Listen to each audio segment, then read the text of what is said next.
ये कहानी एक ऐसे रहस्यमयी समुद्री खजाने की है जिसके ऊपर एक बहुत ही बुरा श्राप लगा है। अपने लालच के पीछे कुछ समुद्री लुटेरे उसे चुरा तो लेते हैं, लेकिन ये श्राप उन्हें जिंदा लाश बनाकर रख देगा। वो मरने के लिए भीख मांगेंगे, लेकिन फिर भी उन्हें मौत नसीब नहीं होगी। आखिर ऐसा क्या है इस श्राप में जो इंसान को इस कदर उकसा सकता है? कहानी की शुरुआत में हम एक बहुत ही बड़े शिप को देखते हैं। इस जहाज में एक लड़की समुद्री लुटेरों का गाना गा रही थी कि तभी एक आदमी आकर उसे चुप रहने के लिए कहता है, क्योंकि अगर समुद्री लुटेरों ने उसका ये गाना सुन लिया तो वो उनकी जहाज पर हमला कर देंगे। तभी लेफ्टिनेंट नोरिंगटन आ गया और उस आदमी को वहां से भेज देता है। नोरिंगटन की बातों से हमें साफ पता चलता है कि वो लुटेरों से बहुत नफरत करता है। थोड़ी ही देर बाद एलिजाबेथ पानी में एक लड़के को देखती है और जल्दी से अपनी जहाज में मौजूद लोगों को भी बता देती है। उसे ऐसी हालत में देखकर वो लोग उस लड़के को जहाज में ले आते हैं। तभी वो देखते हैं कि समंदर में एक और जहाज जल रहा था। उधर एलिजाबेथ ने जैसे ही उस लड़के को छुआ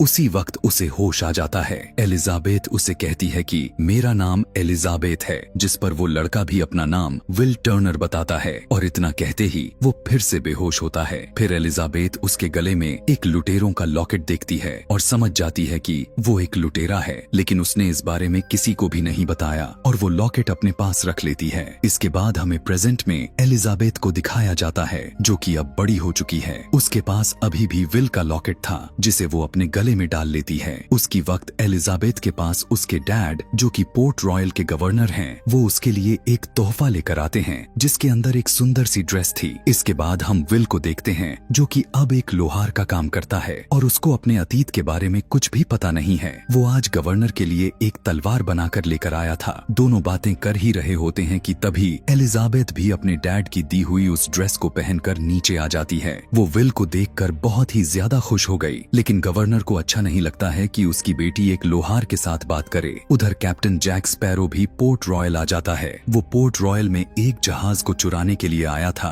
कि तभी बीच में ही कुछ सिपाही उसे रोक लेते हैं। वो उन्हें सच भी बता देता है कि मैं जहाज चुराने के लिए आया हूँ, लेकिन कोई भी उस पर विश्वास नहीं करता। उधर एलिजाबेथ नोरिंगटन के साथ खड़ी होती है। नोरिंगटन एलिजाबेथ से अपनी शादी के बारे में बात करने की कोशिश कर रहा था, पर एलिजाबेथ को अपनी ड्रेस की वजह से काफी सांस लेने में दिक्कत आ रही थी कि तभी वो ऊपर से बेहोश होकर सीधा जाकर पानी में गिर गई। उसे गिरते वक्त जैक स्पैरो भी देख लेता है और उसे बचाने के लिए पानी में कूद गया। तभी पानी में गिरते ही एलिजाबेथ के लॉकेट से एक वाइब्रेशन निकलती है। फिर जैक स्पैरो भी उसे बचाकर पानी से बाहर ले आया। उस वक्त जैक स्पैरो भी उसके गले में मौजूद उस समुद्री लुटेरों का लॉकेट देखता है और उससे पूछता है कि आखिर ये तुम्हारे पास कैसे आया। तभी वहाँ पर काफी सिपाही भी आ जाते हैं। नोरिंगटन को जैक स्पैरो पर शक था, इसलिए वो उसके हाथ पर एक निशान देख लेता है जो कि समुद्री लुटेरों के हाथों पर होता है। उनसे बचने के लिए जैक स्पैरो ने एलिजाबेथ को अपने कब्जे में ले लिया और मौका देखकर वहां से भाग गया। नोरिंगटन भी जैक स्पैरो को पकड़ने के लिए अपने सिपाहियों को उसे ढूंढने के लिए कहता है। जैक स्पैरो सिपाहियों से बचने के लिए विल की दुकान में चला गया, जहाँ पर वो दोनों तलवार लेकर एक दूसरे के आमने सामने हो गए। पर तभी उसकी दुकान पर काम करने वाला एक शराबी आदमी जैक स्पैरो के सिर पर अपनी बोतल मारता है, जिससे जैक स्पैरो बेहोश होकर वहीं पर गिर गया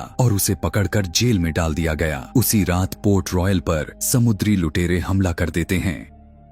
वो पोर्ट रॉयल के सभी लोगों को एक एक करके मारने लगे। दरअसल उनका इरादा उस सोने के लॉकेट में जड़े उस सिक्के को चुराना था। इसलिए कुछ लुटेरे एलिजाबेथ के घर में भी आ जाते हैं, जहां पर एलिजाबेथ उनसे बचने के लिए अपने कमरे में चली जाती है, लेकिन वहां पर भी वो दोनों लुटेरे दरवाजा तोड़कर अंदर आ जाते हैं। इसलिए एलिजाबेथ वहां के एक दूसरे कमरे की अलमारी में जाकर छुप गई, लेकिन इस बार भी उन लुटेरों ने उसे ढूंढ लिया। पर तभी एलिजाबेथ कहती है कि मैं तुम्हारे सरदार से बातचीत करना चाहती हूँ और ये एक नियम भी है कि बातचीत करने से पहले तुम मुझे मार भी नहीं सकते हो। इसलिए वो लुटेरे एलिजाबेथ को वहाँ से ले जाते हैं। विल भी एलिजाबेथ को उनके साथ जाते हुए देख लेता है, लेकिन वो इस वक्त एलिजाबेथ के लिए कुछ भी नहीं कर पाता। उधर जेल में भी जैक स्पैरो को वो लुटेरे पहचान लेते हैं, पर जैसे ही एक लुटेरे ने जैक स्पैरो का गला पकड़ा, उस वक्त रोशनी में आने की वजह से उसका हाथ एक कंकाल में बदल जाता है, क्योंकि उन सभी लुटेरों को एक श्राप मिला निकला है। उधर ब्लैक पर्ल जहाज में एलिजाबेथ उस जहाज के सरदार बरबोसा से मिलती है। एलिजाबेथ उसे कहती है कि मैं चाहती हूँ कि पोर्ट रॉयल और समुद्री लुटेरों के बीच की आपसी लड़ाई हमेशा के लिए मिट जाए और तुम यहाँ से चले जाओ। लेकिन बरबोसा एलिजाबेथ की बात को टाल देता है। तभी एलिजाबेथ अपने पास रखे उस सिक्के को पानी में डालने की धमकी देती है, जिसे देखकर सभी लुटेरे काफी ज्यादा घबरा गए। उस सिक्के को देखकर बरबोसा एलिजाबेथ से उसका नाम पूछता है, जिस पर एलिजाबेथ बताती है कि मेरा नाम एलिजाबेथ टर्नर है। ये सुनकर बरबोसा कहता है कि चलो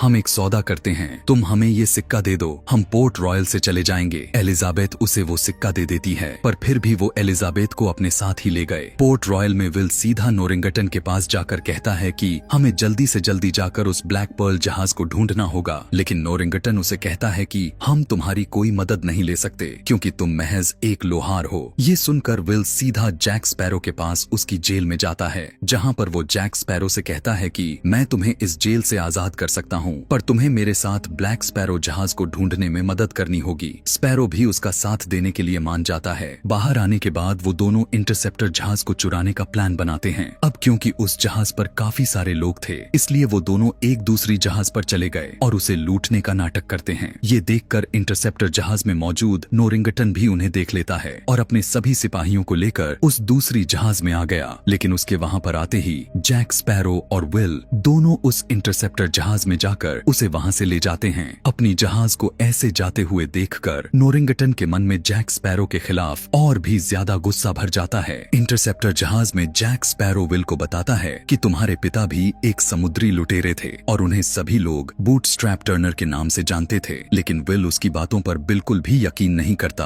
अब क्योंकि वो अपने पिता से कभी मिला भी नहीं होता, इसलिए वो उसकी बातों पर यकीन कर लेता है। इसके बाद वो दोनों टोर्टुगा नाम के एक आइलैंड पे चले जाते हैं, जहाँ पर जैक स्पैरो अपने करीबी दोस्त गिब्स से मिलता है और उसे अपने कुछ और साथियों को ढूंढने के लिए कहता है ताकि वो मिलकर ब्लैक पर्ल जहाज को ढूंढ सके। पहले तो गिब्स उसके साथ जाने से मना करता है, लेकिन जैक स्पैरो बताता है कि मेरे पास बूटस्ट्रैप का बेटा है। ये सुनकर गिब्स उसके साथ जाने के लिए तैयार हो गया। उधर शिप में एलिजाबेथ बरबोसा से कहती है कि तुम्हें वो सिक्का मिल गया है, अब मुझे जाने दो। उस वक्त बरबोसा एलिजाबेथ को बताता है कि ये सिक्का 882 सोने के सिक्कों में से एक है, जिसे हरनान कॉटेज को एजटेक लोगों को मारने से रोकने के लिए दिया गया था। लेकिन कॉटेज के लालच की वजह से एजटेक देवताओं ने इस सोने पर श्राप लगा दिया। बारबोसा और उसकी क्रू ने इस सोने को ढूंढा और खर्च कर दिया और इसके बाद वो श्रापित हो गए और जिंदा होकर भी मर नहीं सकते। इस श्राप को हटाने के लिए उन्हें सारा सोना वापस करना होगा और हर क्रू सदस्य को अपना खून चढ़ाना होगा। लेकिन एक क्रू सदस्य बूटस्ट्रैप बिल का खून अब तक नहीं दिया गया था क्योंकि वो समुद्र में खो गया था। बारबोसा को लगता है कि एलिजाबेथ बूटस्ट्रैप की बेटी है और इसलिए वो उसके खून का इस्तेमाल उनके श्राप से मुक्त होने के लिए करना चाहता था। उस वक्त एलिजाबेथ बरबोसा पर हमला करके बाहर भाग जाती है, लेकिन वहाँ पर चारों तरफ मुर्दा लोगों को देखकर एलिजाबेथ काफी घबरा गई।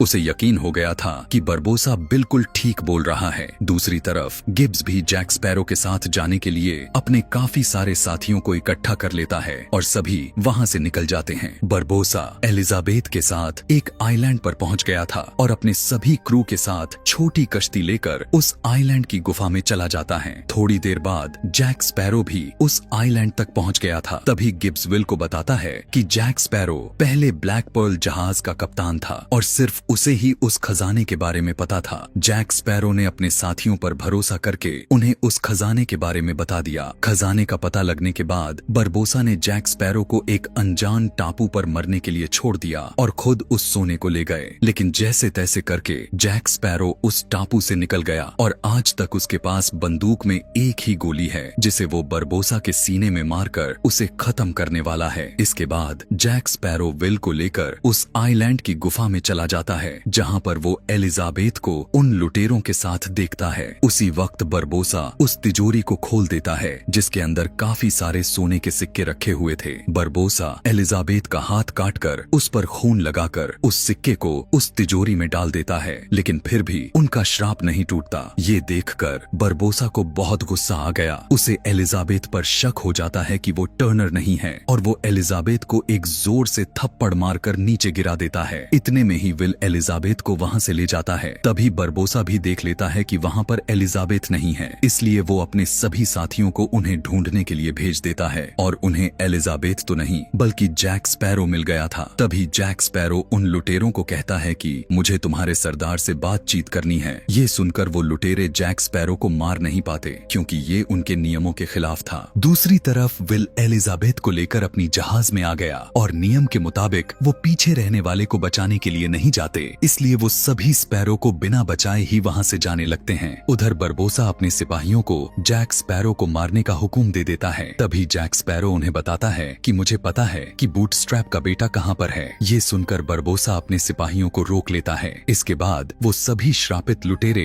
इंटरसेप्टर का तेजी से पीछा करने लगते हैं और एलिजाबेथ भी उन्हें अपने पीछे आते हुए देख लेती है। विल सभी को अपनी तोपें तैयार करने के लिए कहता है और दोनों एक दूसरे के ऊपर तोपों से हमला करने लगते हैं। इस वक्त तक जैक स्पैरो भी अपनी कैद से आजाद हो गया था। उधर एलिजाबेथ देखती है कि उसके गले में वो लॉकेट नहीं है, इसलिए उसे ढूंढने के लिए विल जहाज के अंदर चला जाता है, लेकिन अंदर काफी पानी भर चुका था। ऊपर अब सभी श्रापित लुटेरे भी उनकी जहाज में आना शुरू कर देते हैं और कुछ लुटेरे उनकी जहाज के अंदर बारूद डालने लगते हैं। उधर जैक स्पैरो भी एक रस्सी के सहारे इंटरसेप्टर जहाज में आ गया। नीचे विल देखता है कि एक बंदर आकर उसका वो सिक्का ले गया है। तभी एलिजाबेथ देखती है कि विल नीचे जहाज में पानी भरने की वजह से डूब रहा है, पर वो उसकी मदद कर पाती इससे पहले वो लुटेरे उसे पकड़ लेते हैं। उधर जैक स्पैरो भी उस बंदर को पकड़ने की कोशिश करता है, पर वो उस सिक्के को ले जाकर बरबोसा को दे देता है। अब इंटरसेप्टर के सभी लोग बरबोसा के कब्जे में आ गए थे। उधर इंटरसेप्टर जहाज में भी उस बारूद की वजह से बहुत बड़ा ब्लास्ट होता है, लेकिन विल उस जहाज से पहले ही निकल गया था और अपने सभी लोगों को बचाने के लिए बरबोसा के पास आ जाता है। वो खुद के ऊपर बंदूक लगाकर बरबोसा को कहता है कि अगर तुमने मेरे साथियों को नहीं छोड़ा तो मैं खुद को गोली मार लूंगा, लेकिन बरबोसा धोखे से विल को अपने कब्जे में ले लेता है और उसने एलिजाबेथ और जैक स्पैरो को उसी टापू पर सड़ने के लिए छोड़ दिया। पर अगली ही दिन वहाँ पर नोरिंगटन आकर उन्हें वहाँ से निकाल लेता है। एलिजाबेथ नोरिंगटन को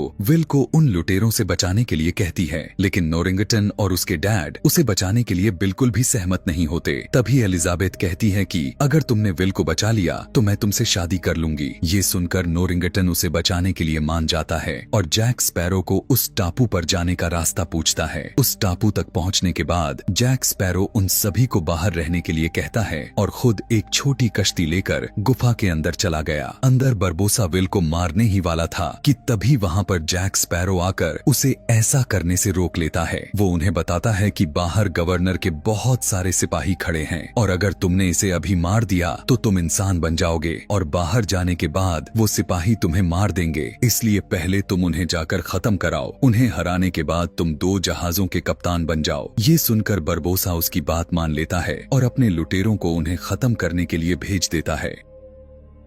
वो सभी लुटेरे छुपकर गवर्नर की जहाज पर हमला कर देते हैं और एक एक करके सभी लोगों को मारने लगते हैं। उधर उस गुफा में जैक स्पैरो और विल भी बरबोसा और उसके साथी लुटेरों से लड़ने लगते हैं। तभी लड़ते वक्त बरबोसा ने जैक स्पैरो के अंदर अपनी तलवार घुसा दी, लेकिन तभी वो चांद की रोशनी में चला गया और वो एक कंकाल में बदल जाता है। दरअसल जैक स्पैरो ने भी उस खजाने में से एक सिक्का चुरा लिया था। उधर ब्लैक पर्ल जहाज में आकर एलिजाबेथ ब्लैक स्पैरो के सभी साथियों को वहां से आजाद कर देती है, पर उनमें से कोई भी उसके साथ विल और जैक स्पैरो को बचाने के लिए नहीं जाता। दूसरी तरफ नोरिंगटन और उसके सिपाही भी अपनी जहाज में बाकी के लोगों की मदद के लिए आ जाते हैं। टापू के अंदर जैक स्पैरो मौका देखकर अपने चुराए हुए उस सिक्के पर अपना खून लगाकर विल की तरफ फेंक देता है और साथ ही उसने अपनी बचाकर रखी हुई गोली से बरबोसा को शूट कर दिया। बरबोसा कहता है कि तुमने अपनी गोली बर्बाद कर दी है। उसी वक्त विल भी अपना खून लगाकर उस सिक्के को तिजोरी में डाल देता है, जिसे डालने के बाद बरबोसा इंसान बन गया और गोली लगने की वजह से वो मारा जाता है। शिप में भी अब सभी लुटेरे इंसान बन गए थे, इसलिए वो अपनी जान बचाने के लिए पोर्ट रॉयल सिपाहियों के आगे हार मान लेते हैं। इसके बाद हमें सीधा पोर्ट रॉयल का सीन दिखाया जाता है, जहाँ पर आज जैक स्पैरो को सभी के सामने फांसी की सजा मिलने वाली थी। तभी वहाँ पर विल भी आ जाता है। वहाँ पर आते ही विल सबसे पहले एलिजाबेथ को अपने प्यार का इजहार करता है और इसके बाद सीधा जैक स्पैरो को बचाने के लिए चला गया। वो गवर्नर के सिपाहियों के साथ लड़ते हुए जैक स्पैरो को उस फांसी के फंदे से उतार लेता है और इसके बाद दोनों वहाँ से साथ मिलकर भागने लगते हैं। लेकिन वो दोनों ज्यादा दूर भाग नहीं पाते और सिपाहियों ने उन्हें चारों तरफ से घेर लिया। वो सिपाही उन दोनों को मारने ही वाले थे कि तभी एलिजाबेथ उन्हें आकर बचा लेती है और उन्हें एक और मौका देने के लिए कहती है। एलिजाबेथ की बातें सुनकर गवर्नर भी जैक स्पैरो को एक और मौका दे देता है। उसी वक्त जैक स्पैरो वहीं पर बैठे एक तोते को देखता है, जिसे देखकर वो समझ गया था कि उसके साथी यहीं कहीं हैं। इसलिए वो ऊपर से ही समंदर में कूद जाता है, जहाँ पर उसके साथी ब्लैक पर्ल जहाज लेकर आए हुए थे। ऊपर गवर्नर भी अपनी बेटी एलिजाबेथ की शादी विल से करवाने के लिए मान गया था और दूसरी तरफ जैक स्पैरो अब फिर से ब्लैक पर्ल का कप्तान बन जाता है। इसी के साथ ये मूवी यहीं पर खत्म हो जाती है। आगे की कहानी जानने के लिए कमेंट में नेक्स्ट लिखना ना भूलें। Thanks for watching.